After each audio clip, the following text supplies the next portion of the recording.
Amén. Dios les bendiga, amados hermanos. Qué bueno verles nuevamente. Pensé que se habían quedado amarrados en las sábanas, ¿no? Sabanás los había torturado y no los dejaba salir. Pero gracias a Dios aquí los veo. Quiero dar la bienvenida nuevamente a quienes nos visitan. Sean muy bienvenidos. Espero que puedan estar bien, sentirse bien junto a nosotros como iglesia. Y espero que el Señor también, como a nosotros, les dé un mensaje, como también nosotros cada día lo necesitamos. En esta mañana quiero pedirle que me acompañe por favor al libro de Apocalipsis, capítulo 1, versículos 9 al 13. La enseñanza de este día es recuperando la pasión espiritual, recuperar el fervor, la pasión por Dios. Y yo creo que espero en Dios que Él nos hable fuertemente a todos nosotros, porque esto del fervor espiritual, la pasión por Dios es algo que todos los cristianos necesitamos ser recordados, porque todos tenemos la tendencia a abandonar ese fervor, esa pasión. No es simple mantenernos ahí conectados, siempre apasionados por Dios. Y la Biblia habla sobre esto. Y en Apocalipsis inicia este libro hablando de las iglesias, hablándole a las iglesias. En el versículo 9 al 13 dice así, capítulo 1. Yo, Juan, vuestro hermano y copartícipe vuestro de la tribulación, en el reino y en la paciencia de Jesucristo, estaba en la isla llamada Patmos, por causa de la palabra de Dios y el testimonio de Jesucristo. Yo estaba en el Espíritu en el día del Señor, y oí detrás de mí una gran voz como de trompeta, que decía: yo soy el alfa y la omega, el primero y el último. Escribe en un libro lo que ves y envíalo a las 7 iglesias que están en Asia: a Éfeso, Esmirna, Pérgamo, Tiatira, Sardis, Filadelfia y Laodicea. Y me volví para ver la voz que hablaba conmigo, y vuelto vi 7 candeleros de oro, y en medio de los 7 candeleros uno semejante al Hijo del Hombre, vestido de una ropa que llegaba hasta los pies y ceñido por el pecho con un cinto de oro. Por favor, acompáñeme ahora al capítulo 3. Vamos a ver una de las cartas.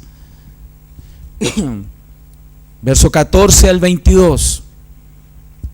Dice así: y escribe el ángel a la iglesia en Laodicea: he aquí el amén, el testigo fiel y verdadero, el principio de la creación de Dios, dice esto: yo conozco tus obras, que ni eres frío ni caliente. Ojalá fueres frío o caliente. Pero por cuanto eres tibio y no frío ni caliente, te vomitaré de mi boca. Porque tú dices: yo soy rico y me he enriquecido y de ninguna cosa tengo necesidad. Y no sabes que tú eres un desventurado, miserable, pobre, ciego y desnudo. Por tanto te aconsejo que de mí compres oro refinado en fuego, para que seas rico, y vestiduras blancas para vestirte, y que no se descubra la vergüenza de tu desnudez, y unge tus ojos con colirio para que veas. Yo reprendo y castigo a todos los que amo. Sé pues celoso y arrepiéntete. He aquí yo estoy a la puerta y llamo. Si alguno oye mi voz y abre la puerta, entraré a él y cenaré con él y él conmigo. Al que venciere, le daré que se siente conmigo en mi trono, así como yo he vencido y me he sentado con mi Padre en su trono. El que tiene oído, oiga lo que el Espíritu dice a las iglesias. Esta es la palabra del Señor, amén. Así que quiero contextualizar, porque, y lo he dicho en otros sermones, estamos en una época, esta carta fue escrita al final del primer siglo, una época difícil para la iglesia, una época complicada para el pueblo de Dios que estaba expandiendo el evangelio de Jesucristo. Era una época difícil y hay íconos de persecución de la iglesia en esas primeras décadas, ¿no?, de la iglesia. En el año 64 el emperador Nerón manda a incendiar la ciudad, es algo muy conocido en la historia universal. Él incendia esta ciudad y comienza después de esto una férrea persecución a la iglesia. Usted me ha escuchado nombrar esto porque es un contexto muy recurrente, muy complejo, porque la iglesia nace en un contexto muy fuerte de persecución. Este incendio acabó con gran parte de esta ciudad. De los 14 digamos, barrios de la ciudad. 10 de esos barrios fueron completamente destruidos. De los 4 barrios que quedaron, esos 4 barrios eran barrios donde los cristianos habitaban. Eso fue una muy buena excusa para Nerón para culpar al pueblo de Dios de haber incendiado la ciudad. Comienza entonces en esa época una muy fuerte persecución a la iglesia, que sigue avanzando durante los años. En el año 70 el emperador Vespasiano el general Vespasiano manda a Tito, su hijo, a destruir la ciudad de Jerusalén. Él no quería, pero el pueblo, los soldados romanos fueron y destruyeron. Y hubo gran sangre, matanza, grandes matanzas hubieron en esa época.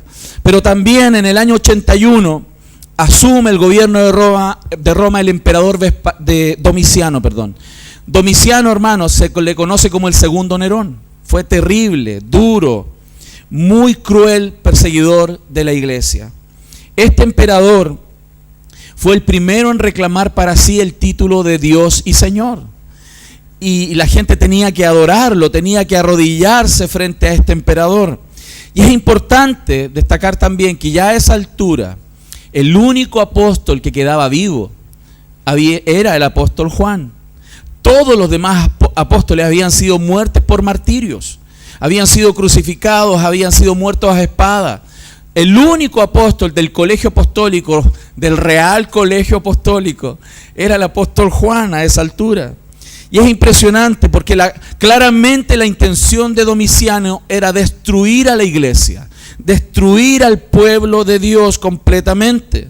Entonces, a esa altura todas las puertas se le estaban cerrando a Juan. Él había sido desterrado a la isla de Patmos. Él quería eliminar al apóstol Juan, lo destierra a una isla. Y aquí es importante pensar en esto, porque cuando todas las puertas se cierran en este mundo, Dios abre una puerta en el cielo. Porque en ese momento más difícil de la vida del apóstol Juan, donde él estaba muy pronto a morir, y todas las puertas se cerraron y él quedó completamente aislado, la puerta de los cielos se abre para que él pudiera ver algo que los ojos naturales no logran ver cuando estamos en los momentos difíciles. Y si usted mira por favor en Apocalipsis 1:1, cuando parte esta carta, dice la revelación de Jesucristo que Dios le dio para manifestar a su siervo las cosas que deben suceder pronto, y las declaró enviándolas por medio de su ángel a su siervo Juan. Y quiero que note aquí algo importante, porque aquí se dice que no son cosas que tal vez sucedan, sino son cosas que van a suceder. Y eso es importante para nosotros como iglesia, hermanos, porque en las horas más oscuras de la iglesia, en las horas más difíciles de sus hijos, Dios continúa en el trono. Dios continúa gobernando la historia de su pueblo, y en eso podemos descansar como iglesia. El apóstol Juan estaba encerrado en una isla, desterrado a morir en una isla. Sin embargo, Dios le iluminó el corazón diciéndole: hijo, hay cosas que independiente de lo que estás viviendo van a pasar y serán suficientes para que el reino de Dios continúe avanzando, si no es por tu vida, a través de otros. Porque tu vida no ha sido en vano. Nuestra vida no es en vano. Ese día que Dios abre el cielo y le muestra esta visión para que él pudiera ver las cosas que sucederían en los próximos años, en el verso 10 del capítulo 1 dice que él estaba en el Espíritu en el día del Señor. Era un día domingo. El día del Señor ya en el contexto cristiano es el domingo. En el día del Señor, y oído detrás de una gran voz como trompeta, oyó una voz detrás hablándole. ¿Qué es lo que decía esta voz? Verso 11, que decía: yo soy el alfa y la omega, el primero y el último. Escribe un libro de lo que ves y envíalo a las 7 iglesias que están en Asia: Éfeso, Esmirna, Pérgamo, Tiatira, Sardis, Filadelfia y la Odisea. El apóstol Juan no vio en primera instancia en esa visión quién hablaba. Escuchó una voz, una tremenda voz, como una voz de trompeta, grande, poderosa, fuerte, que hablaba con él. Y dice que él vio candeleros. El mismo texto nos aclara que los candeleros son las iglesias, pero dice que en esa imagen, luego de observar mejor esa visión, ve ahí en medio de las iglesias uno como hijo de hombre. Ese era Cristo el Señor. En esa visión él logra ver a Cristo en medio de las iglesias. Hermanos, y aquí hay una verdad: el mundo solamente puede ver a Jesús en la iglesia. el mundo puede ver a Cristo en la iglesia y a través de la iglesia. Hay muchas personas que solo van a ver Biblia, van a conocer de las Escrituras a través de tu vida. Nunca van a leer una Biblia si no van a leerte a ti. Porque Cristo se ve y se muestra a través de la iglesia. Y aquí hay algo especial también en esta visión, que impacta mi corazón también al observarla. Porque el Cristo que Juan ve en ese minuto ya no es el niño envuelto en pañales. El Cristo que Juan ve en ese minuto ya no es el que callaba cuando lo bofeteaban. El Cristo que Juan ve en ese minuto, hermanos, no es el que padecía de rodillas y sudaba como gotas de sangre. El Cristo que Juan ve en ese minuto, hermanos, no es aquel que se dejaba golpear y humillar. El Cristo que Juan ve en ese minuto, hermanos, no es el que tuvo que cargar una cruz hasta la muerte. El Cristo que Juan ve en ese minuto, hermanos queridos, no es el que colgó en una cruz hasta morir. Hermanos, el Cristo que Juan ve ahora es vencedor. El Cristo que vio en ese minuto es el Cristo de gloria. Nuestro Señor que triunfó sobre la muerte y el infierno. Ese es el Señor. A ese Cristo Dios le dijo: Juan, observa, ese es el futuro. Esa es una realidad. Esa es la realidad. El Cristo que Juan vio ya no estaba ensangrentado y sucio. El Cristo que él vio triunfó sobre la muerte. El Cristo que él vio ya vestía vestiduras blancas y su rostro brillaba como un sol, hermanos. Ese es el Cristo que él vio. Ese es el Señor. Ya no es un Cristo angustiado por la sangre, sino que es el Rey de Reyes y Señor de Señores parado en medio de la iglesia.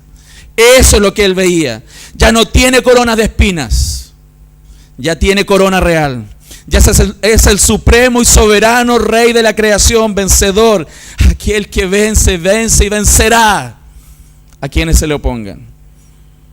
Sus ojos ya no son de lágrimas, sus ojos son como llamas de fuego, dice la Escritura.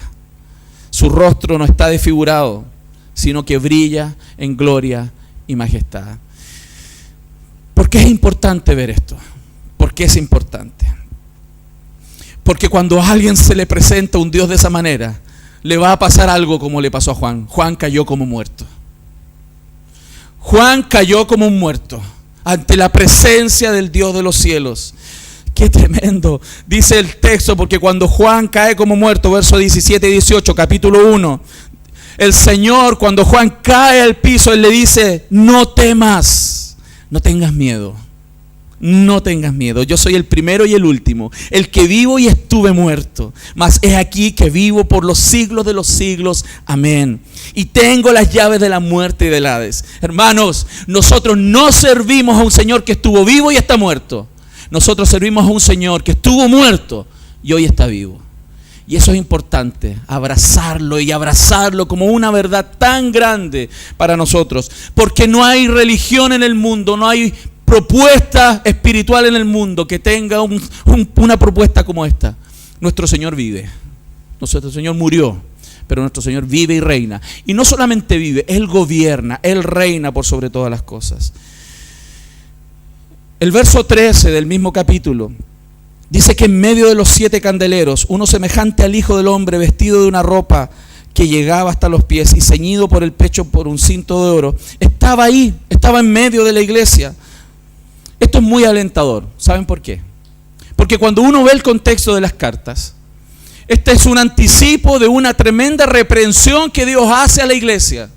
El Señor viene a reprender a la iglesia. Pero qué tremendo, a pesar de que la iglesia es reprensible siempre en muchas áreas, el Señor no deja de estar ahí. El Señor quizás tiene mucho que reprender a esta iglesia, pero el Señor no deja de estar aquí. Está en su iglesia. Porque el Señor ama a su iglesia a pesar de cómo la iglesia es, a pesar de cómo somos. Vienen llamadas de atención.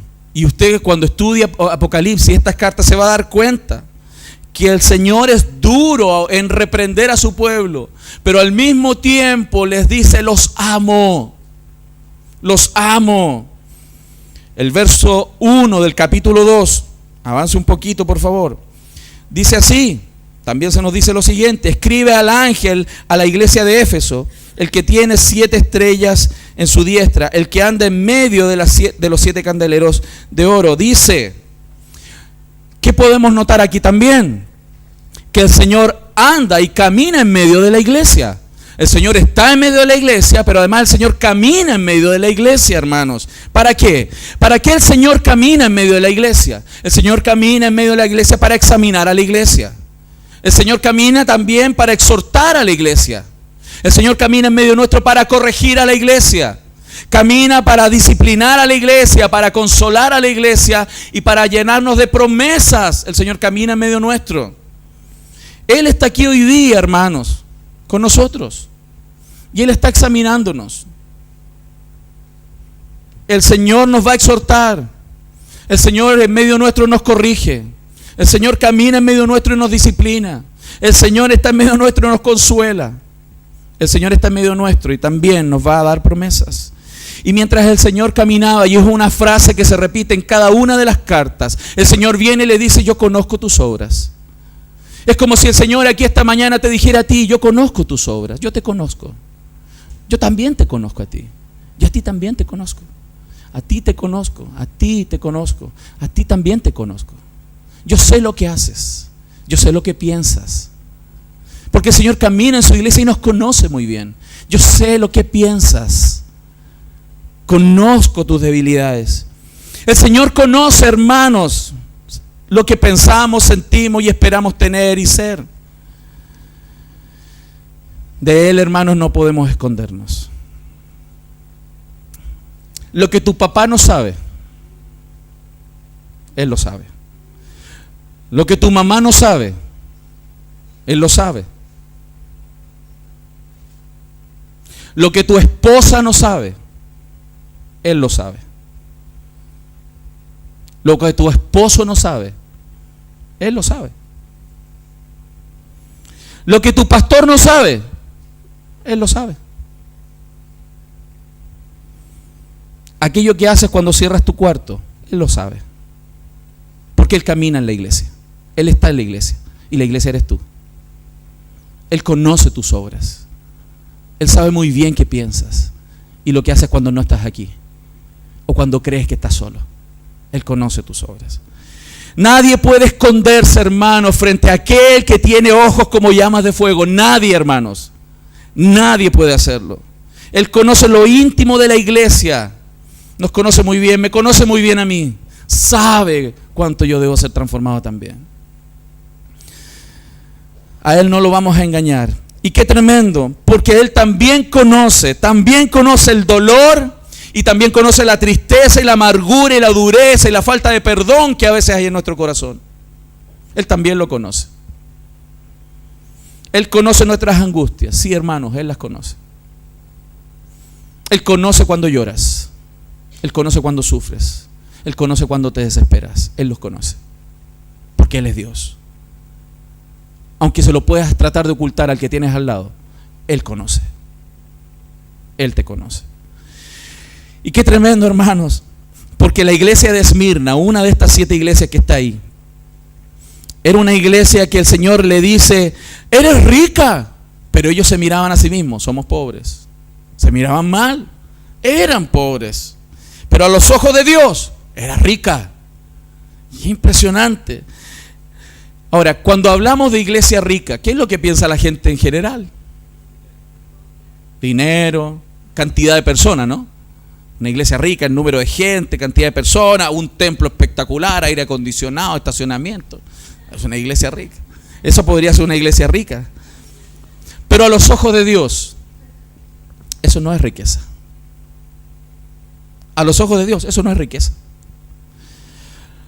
Lo importante, según las Escrituras, no es ser rico para con este mundo, sino con el cielo.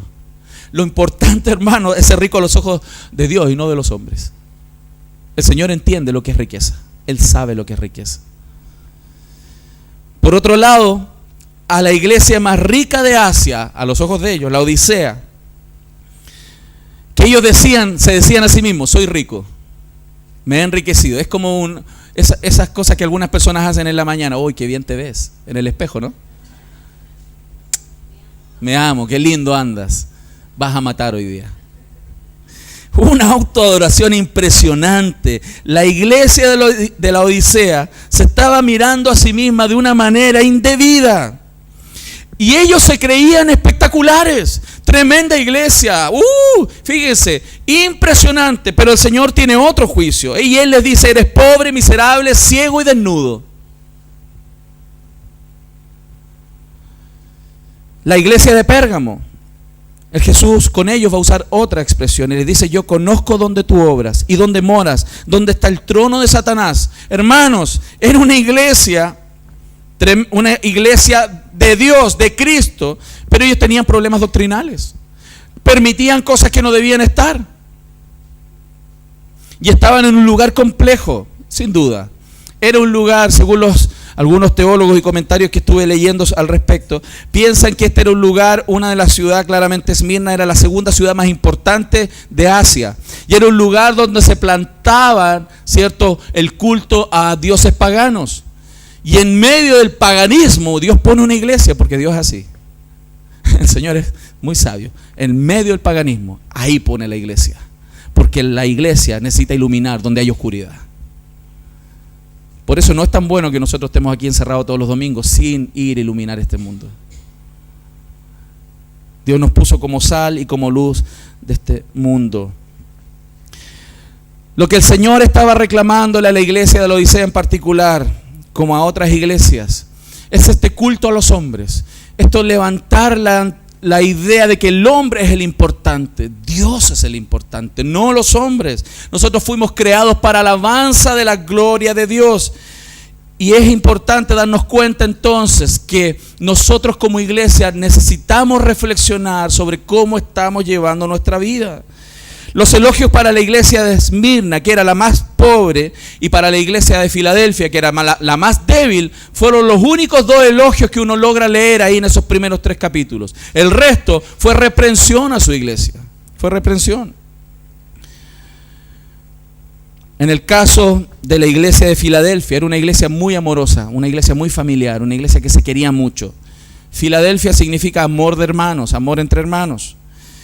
Pero a pesar de que ellos eran una iglesia muy amorosa, era una iglesia débil, muy débil. Pero hermano, eso no es un problema, porque el Señor a ellos que eran débiles, Él les dijo lo siguiente: he puesto delante de ti una puerta abierta, la cual nadie puede cerrar. No importan nuestras fuerzas, no importan las fuerzas nuestras, importan las fuerzas de Él.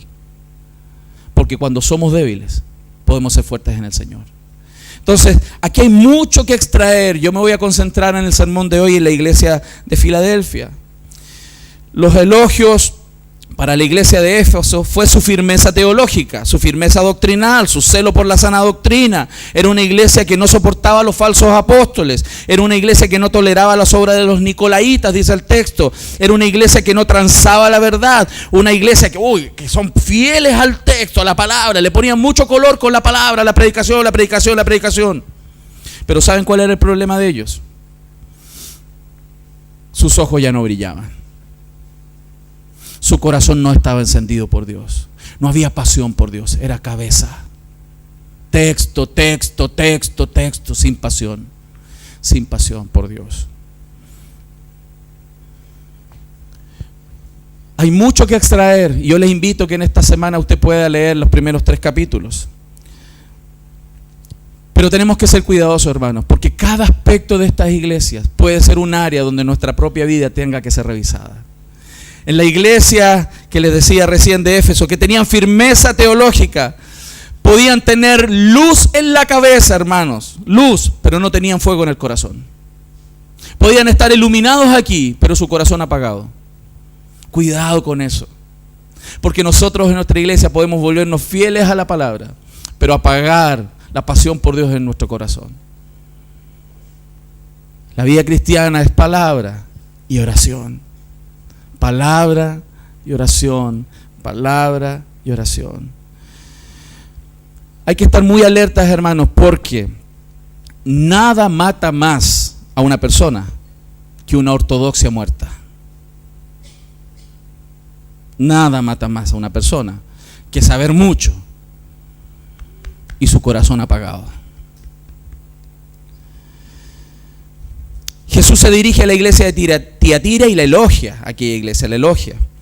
Ella tiene fe, más obras y más amor cuando ella comenzó. Pero viene y le dice: una cosa tengo contra ti, toleras a la profetisa Jezabel.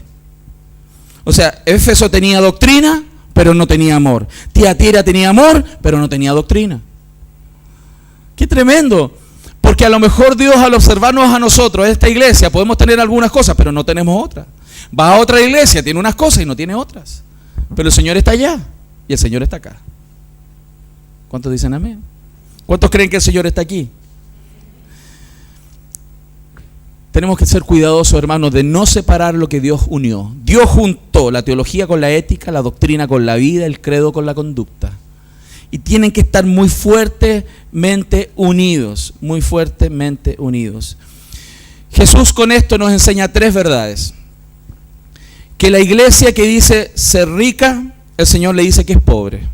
La iglesia que se considera pobre, el Señor le dice que es rica. La iglesia que dice que estaba viva, estaba muerta.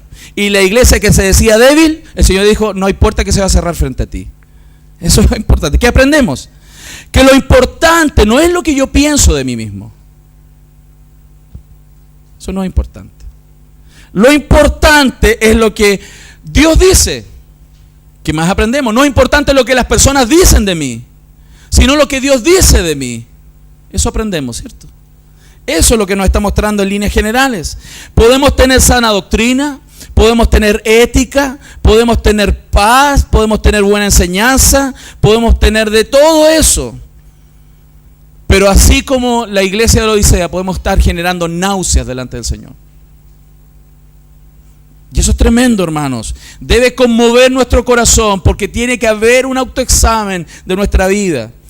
Y es curioso, hermanos, que la iglesia que recibe censuras de Dios tan duras como la iglesia de la Odisea es la que tenía mejor mirada de sí mismo. Cuidado con enorgullecernos respecto de nuestro estado espiritual, respecto de nuestra iglesia donde nos congregamos. Cuidado con enorgullecernos, porque no es importante lo que nosotros decimos de nosotros mismos, sino lo que Dios dice de nosotros. Y eso tenemos que abrazarlo. El Señor entonces, y ahora entro en la Odisea, la iglesia primero de la Odisea, el Señor hace un diagnóstico entre el verso 15 y el verso 17 del capítulo 3. Luego el Señor, además de un diagnóstico, Él hace una invitación. Y finalmente les hace promesas entre el verso 21 y el 22. Entonces vamos a profundizar esta mañana el diagnóstico que Cristo hace de la iglesia de la Odisea. Cristo está en medio de la iglesia, Cristo está en medio de los candeleros, como dice el texto, y comienza a examinar a la iglesia de la Odisea. ¿Qué es lo que vemos? Primero, que la iglesia había perdido su fervor. Habla de los valores de esta iglesia, de su visión y de cómo ésta vestía. En el verso 15 del capítulo 3 dice: yo conozco tus obras, que ni eres frío ni caliente. Ojalá fuese frío o calientes. Cuando hablamos de temperatura, la Biblia habla de 3 temperaturas del corazón. La Biblia habla, por ejemplo, entonces del corazón ardiente. En Lucas 24 dice, y se decían el uno al otro: no ardía nuestro corazón en nosotros mientras nos hablábamos en el camino y cuando nos abría las Escrituras. Haciendo referencia a cuando Cristo les habló de que las profecías del Antiguo Testamento, desde Moisés en adelante, hablaba de Él. Dice que ellos, su corazón ardía. Cuando estamos apasionados por Dios, como que nuestro corazón va a estallar, hermano. Nos apasionamos por Dios. No es letra muerta. Hay pasión por Dios. Pero también la Biblia habla de corazones fríos y que en los últimos tiempos los corazones se enfriarían. Mateo 24:12: y por haberse multiplicado la maldad, el amor de muchos se enfriará. Corazones apagados. Pueden estar en la iglesia, pueden hacer los cursos discipulados, pueden tener luz en la cabeza, pero su corazón está apagado. Hay corazones fríos. Pero también hay corazones tibios, hermano. Tibios. Apocalipsis 3:16: porque no eres tibio, por cuanto eres tibio y no frío ni caliente, te vomitaré de mi boca. El problema de la iglesia de la Odisea no era teológico ni moral.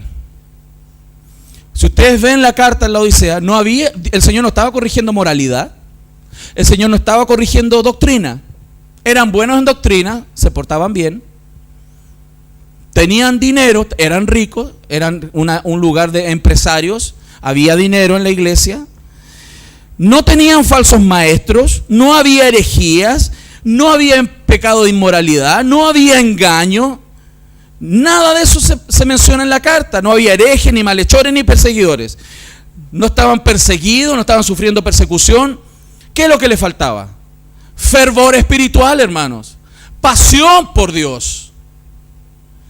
La vida espiritual de esa iglesia era tibia, apática, indiferente, nauseabunda para Dios. Qué tremendo, porque cuando uno ve esta analogía es como que el Señor hiciera arcadas. ¿A usted le ha pasado alguna vez hacer arcadas por algo? Cuando muda un bebé, a la mamá no les puede pasar eso, pero a muchos papás.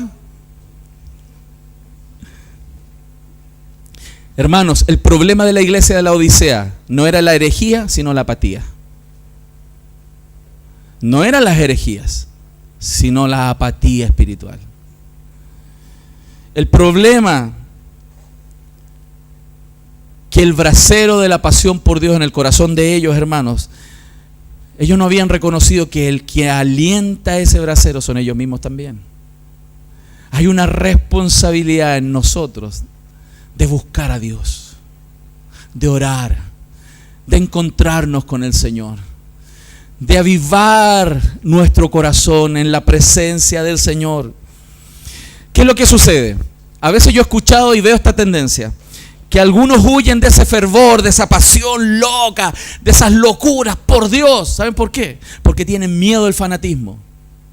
Pero hay una diferencia muy grande entre el fanatismo y la pasión por Dios. El fanatismo, hermanos, es un fervor irracional y estúpido, tonto y lógico. Pero la pasión por Dios es un corazón que conecta con la mente. Es un fuego que arde en el corazón de sus hijos. Por Dios, que entrega la vida por Él, que quiere estar con Él, que pasa tiempo con Él, que en vez de pasar tanto tiempo en Facebook reclamando y hablando, pasa orando. Jonathan Edwards, un hombre muy conocido por el fervor en su pasión con Dios, escritos muy interesantes sobre esto. Él dice esta idea: necesitamos tener luz en la mente, es una necesidad, y fuego en el corazón. La verdad de Dios es lógica en el fuego, con pasión. Muchos creyentes temen al entusiasmo, pero el entusiasmo, la pasión, es esencial en el cristianismo. Porque si no, la iglesia se muere, la iglesia se seca. Podemos tener miedo, hermanos, podemos tener miedo al exacerbar las emociones, pero no tengan miedo de las emociones. No tengas miedo de levantar tus manos y decirle: Señor, te amo. No tengas miedo de gritarle: Señor, sin ti me muero. No tengas miedo. Jesús identificó también que un creyente tibio es peor que uno frío. Frío en el contexto está hablando de un no creyente. Hermanos, es más honroso ser un ateo declarado que ser un miembro incrédulo en una iglesia evangélica. Es mejor ser un ateo y decir que no creo en Dios, que decir creo en Dios y ser un apático. A eso el Señor los vomita. Eso es lo que el texto nos está enseñando. Aunque es duro y fuerte escucharlo, pero Dios a veces debe reprender nuestro corazón para volvernos a Él. Volvernos a Él con pasión, porque el Señor conoce tus obras. Él te conoce. Y aquí podemos expresar y venir el domingo y decir: Señor, te amo, pero Él conoce cómo estás en la semana. Él conoce nuestra vida, nos conoce nuestras obras.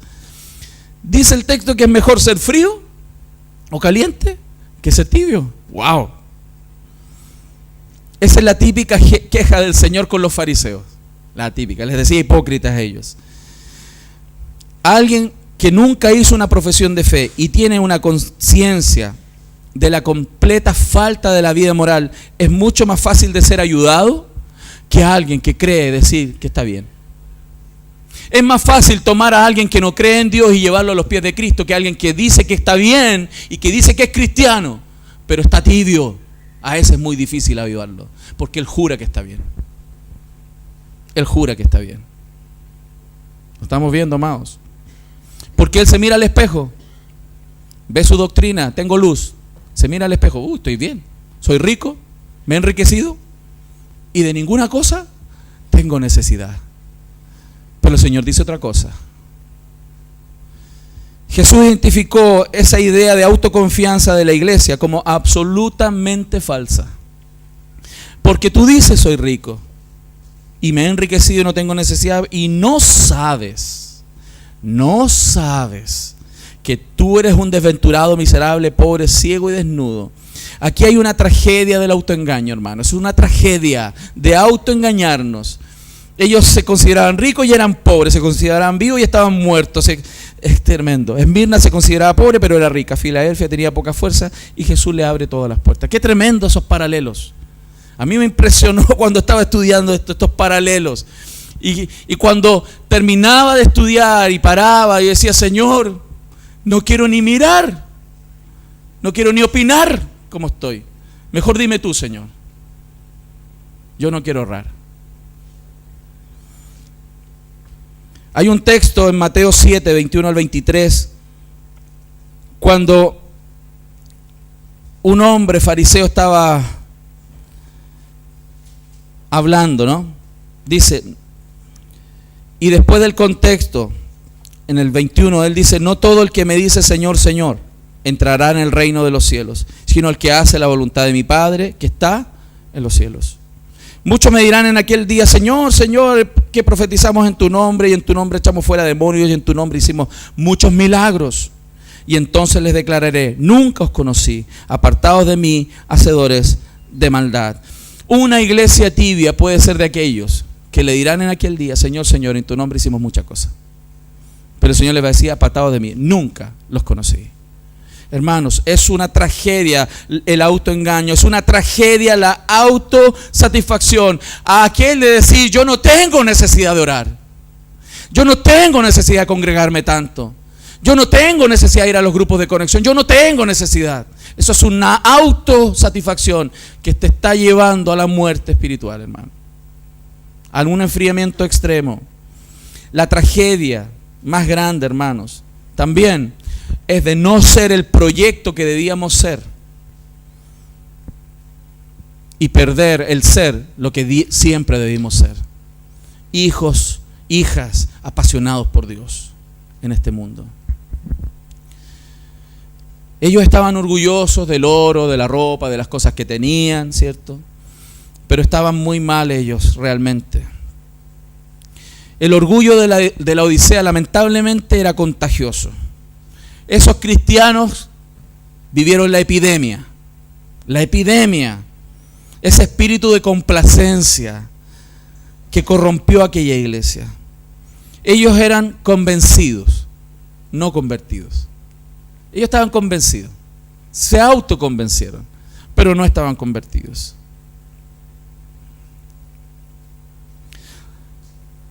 Realmente el Señor les estaba mostrando que ellos eran mendigos porque no tienen cómo comprar el perdón de sus pecados.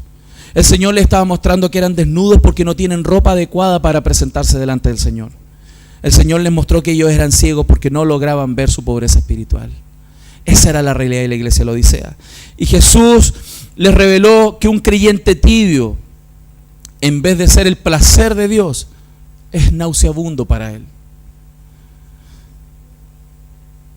Usted sabe que solamente vomitamos cuando hemos ingerido algo, ¿no? Cuando hay algo dentro, nuestro cuerpo en ciertas condiciones reacciona y vota. Eso significa que hay personas que están dentro del Señor,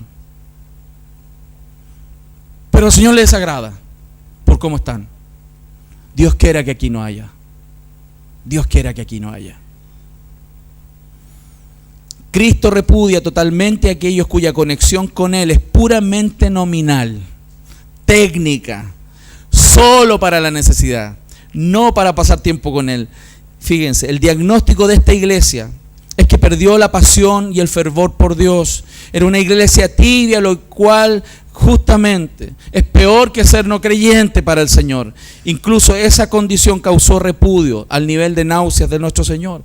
Pero además el Señor Jesús en este texto de hacer un buen diagnóstico preciso y verdadero, hermanos, el Señor hace una invitación a la iglesia, porque a pesar de todo ama su iglesia, ama a su iglesia, y Él le hace una invitación, un apelo, está ahí con pasión llamándolos a reconsiderar sus caminos.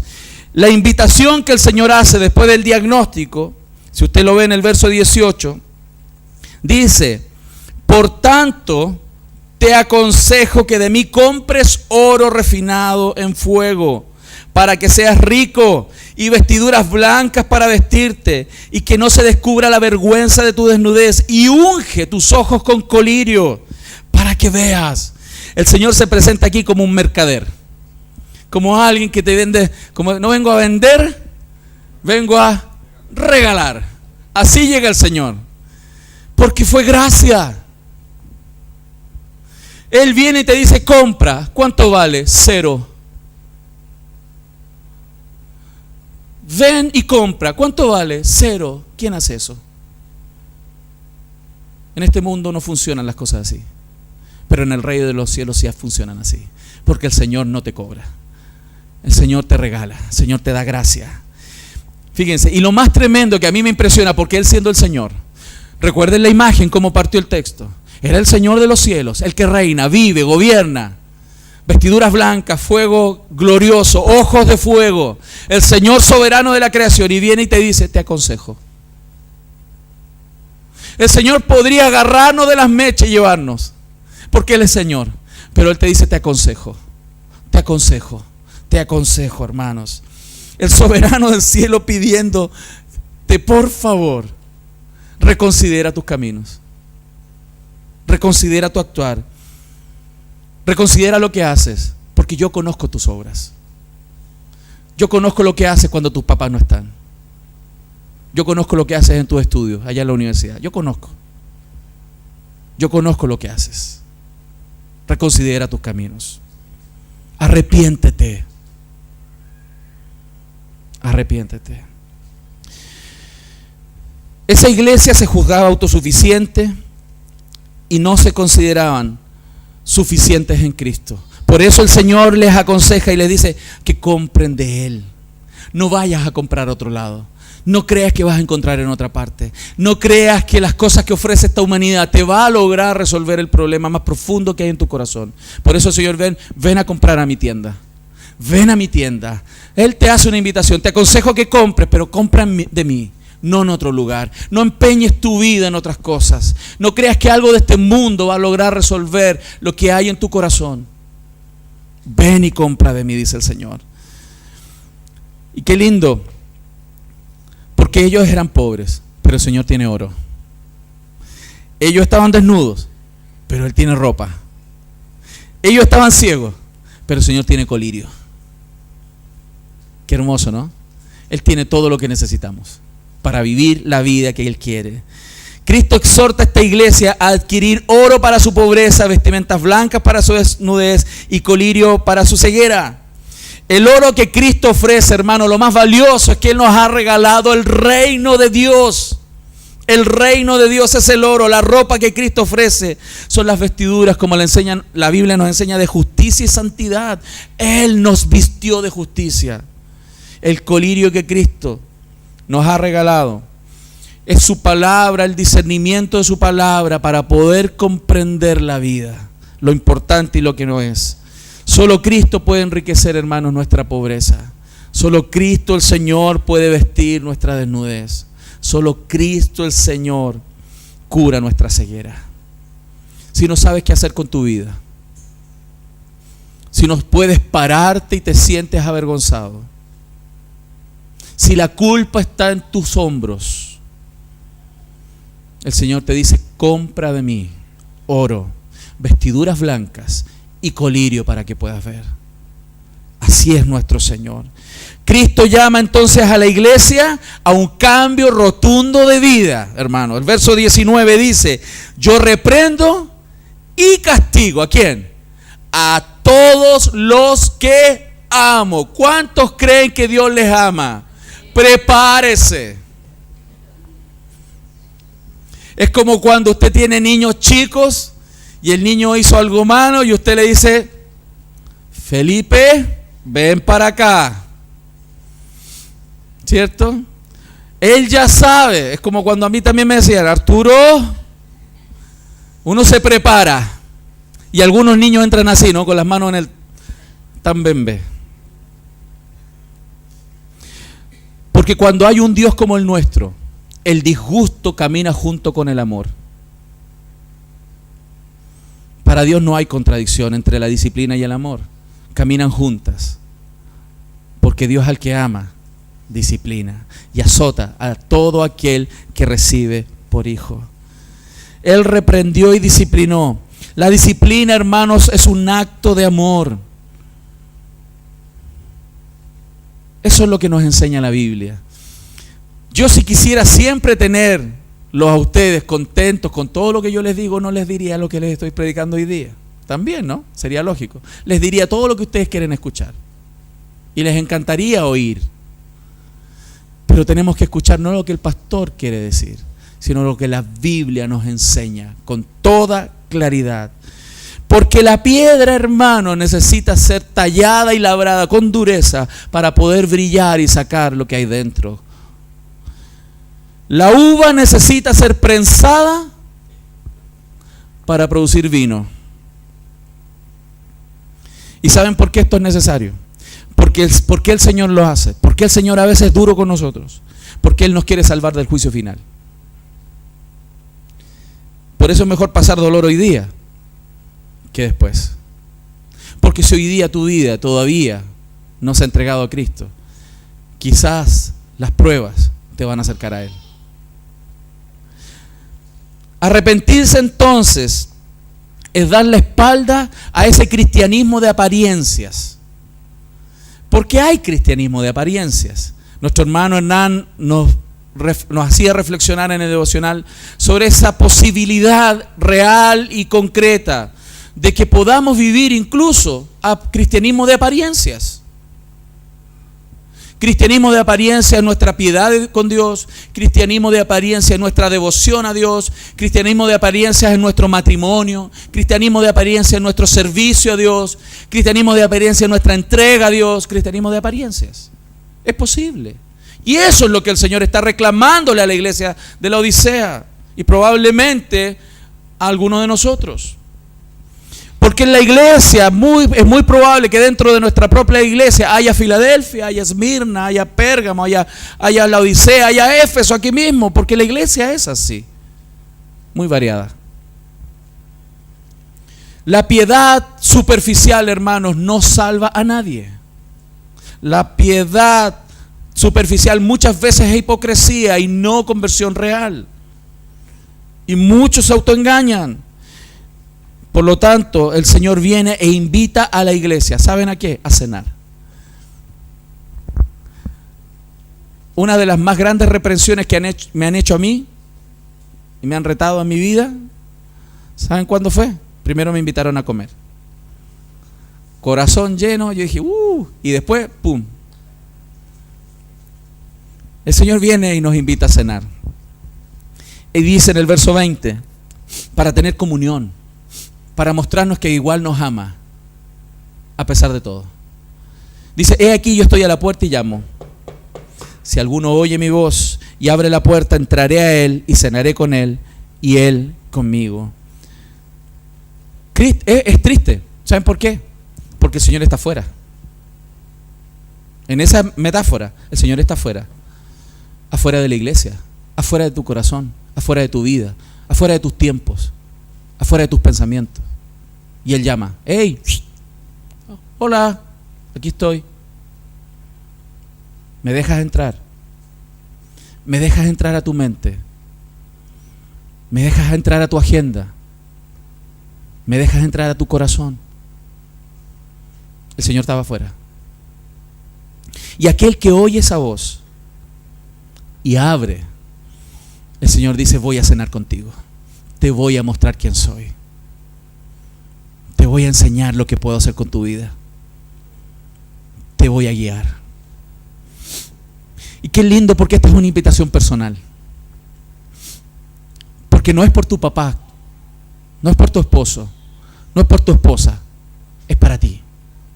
Directamente para ti. Porque tú no vas a tener una relación a través de tu esposo.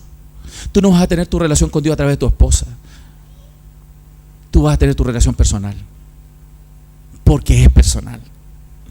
Mientras muchos cerraron la puerta en la cara de Jesús, otros son invitados por Él, hermanos. Y Cristo viene y está siempre ahí visitando y golpeando nuestro corazón. Pero la decisión es personal. Porque aquel que abre, el Señor entra. Y tú puedes creer que por venir a la iglesia y porque tus papás son cristianos, tienes a Cristo en el corazón. Y puede ser la peor de tus desgracias creer que es así. Y puedes estar condenado al infierno creyendo eso, hermano. Y por eso el Señor dice: reconsidera tu camino, yo estoy a la puerta y llamo, abre y entro. Qué tremendo entonces, porque el Señor, hermano, hizo un diagnóstico muy profundo. El Señor es una persona tan sabia y poderosa que Él sabe lo que estás pensando ahora mismo aquí. El Señor sabe lo que sientes ahora. El Señor sabe lo que piensas ahora. Y además de hacer un diagnóstico, el Señor te invita a reconsiderar tus caminos. Pero al mismo tiempo, hermano, el Señor te alienta con promesas. La promesa que Cristo hace a la iglesia, verso 14, ¿qué dice? Escribe el ángel a la iglesia de la Odisea: he aquí el amén, el testigo fiel y verdadero, el principio de la creación de Dios dice esto. Qué tremendo, porque quien habla no es cualquiera. Quien habla no es el pastor Arturo, un cualquiera dentro del reino. El que habla es el Señor, hermanos. El Señor te dice: atiende, ven, atiende. El diagnóstico que yo estoy haciendo de tu vida es real. No sacas nada. Si tú tuvieras un cáncer y vas al médico y te muestran los exámenes, tienes cáncer, y dices: no, yo no tengo cáncer. Me niego. Voy a confesar positivo.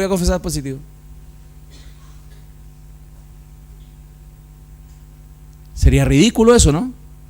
Y a veces es ridículo no reconocer cuando el Señor nos está diciendo en la cara: arrepiéntete. Que yo diga: ¿de qué? Si yo estoy bien, estoy rico, me he enriquecido y no tengo necesidad.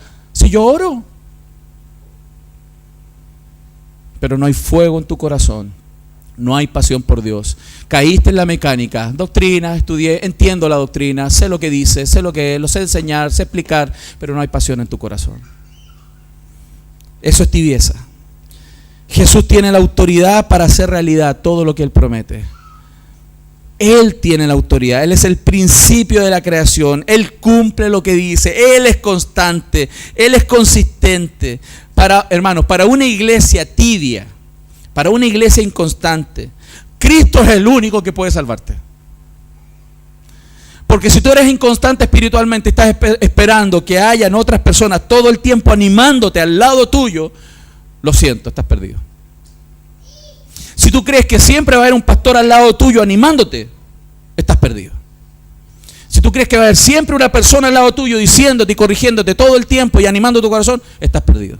Porque el único que puede cumplir y puede realmente estar al lado tuyo siempre es el Señor. ¿Lo estamos viendo, amados? Si tú hoy necesitas reconsiderar tus caminos, pégate al Señor. Métete con Él. Ora. Lee las Escrituras. Él tiene la autoridad. Y Él dice: yo estoy contigo todos los días hasta el fin del siglo. Hasta el fin del siglo. Y el Señor tiene ese poder de agarrarte y conducirte a la gloria de Dios. Por eso el verso 21 dice: al que venciere le daré que se siente conmigo en mi trono, así como yo he vencido y me he sentado con mi Padre en su trono. Déjalo entrar, porque vas a estar sentado en el cielo con el Señor, hermano. Ahí vas a estar, ahí nos vamos a ver por la gracia del Señor. Y vamos a estar sentados ahí gozando por la eternidad y recordando cuando estábamos aquí quizás. Y por eso el Señor termina la carta y le dice: el que tiene oídos para oír, oiga. Oiga lo que el Espíritu dice a las iglesias. Cuando Cristo realmente entra en nuestro corazón, cuando Cristo realmente entra en nuestra casa, el reino de los cielos se establece en nuestra vida, en nuestra comunión. Recibimos las vestiduras blancas de la justicia. Nuestros ojos se abren para ver con claridad dónde está nuestro propio pecado para cambiar.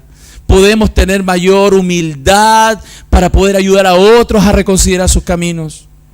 Tenemos más alegría, hermanos, en nuestra vida, gozo en nuestro corazón para vivir la vida. Porque Cristo es nuestro gozo, Cristo es nuestra alegría.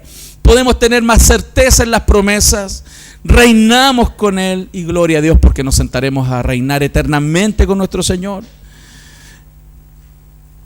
La comunión, ¿dónde está el secreto? La comunión con el Señor en esta mesa hoy es el anticipo para estar sentado en el trono con el Señor. Por eso, hermanos queridos, la invitación de este día es que si tú crees que estás muy lejos de Dios, quizás hoy vienes de visita una vez, y qué tremendo porque te topaste con un sermón duro. Pero a pesar de ser un sermón duro, el Señor te está extendiendo su mano y te está diciendo: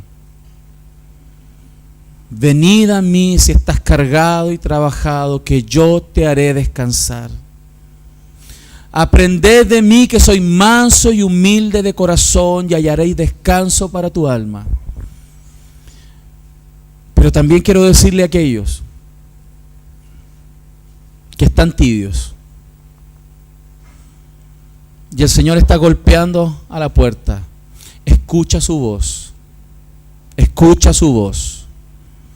y vuélvete a Él. No te autoengañes. Les animo, hermanos, a buscar estas semanas de Dios.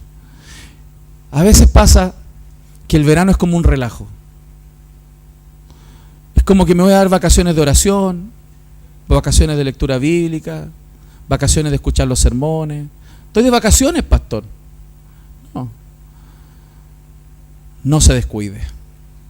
Busquemos al Señor. Amén. ¿A cuántos el Señor les ha hablado? Solo Cristo debe ser el centro de nuestra vida. Recuerden que el Señor está en la iglesia y se mueve entre medio de su iglesia. Vamos a orar.